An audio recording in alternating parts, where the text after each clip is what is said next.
जैसा कि सभी लोग जानते हैं, गर्मी के मौसम में पसीने से राहत पाने के लिए लोग दिन में कई बार भी नहाते हैं।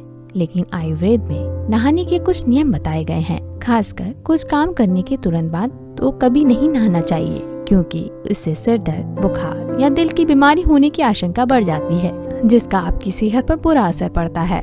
जैसे नंबर 1, बाहर से आने के बाद आप कहीं बाहर से आए हैं तो तुरंत नहाने ना जाएं, क्योंकि धूप से बाहर से आने के बाद आपके शरीर की गर्मी काफी बढ़ जाती है। शरीर पर पानी गिरने से हमारे शरीर का तापमान अचानक कम हो जाता है, जिससे सिर में दर्द या फिर बुखार हो सकता है। इसलिए कहीं भी बाहर से आने के बाद करीबन आधे घंटे तक बॉडी को नॉर्मल होने दें, इसके बाद ही नहाने जाएं।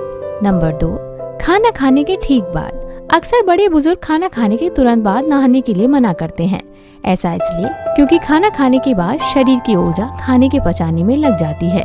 इसकी वजह से शरीर का तापमान भी बढ़ जाता है। ऐसे में तुरंत नहाने से आपके शरीर पर बुरा असर पड़ सकता है। नहाने से हमारे शरीर का तापमान कम होता है।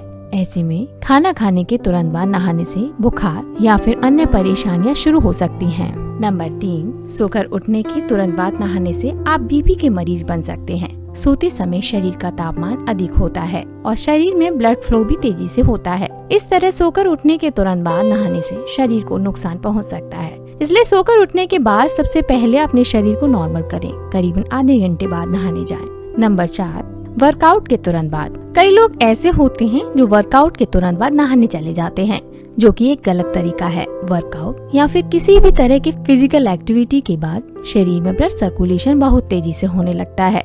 ऐसे में पहले अपने शरीर का तापमान और ब्लड प्रेशर को स्थिर करें, इसके बाद नहाने जाएं। नंबर 5, गर्म चीजों का सेवन करने के बाद। गर्म चीजें खाने या फिर पीने के तुरंत बाद भी नहीं नहाना चाहिए, क्योंकि इस दौरान हमारे शरीर का तापमान काफी बढ़ जाता है। ऐसी स्थिति में नहाने से शरीर को नुकसान पहुंच सकता है। इसलिए बेहतर हो चाय, कॉफी या फिर किसी भी गर्म चीज को खाने के बाद पहले अपने शरीर के तापमान को नॉर्मल करें, फिर ही नहाने जाएं।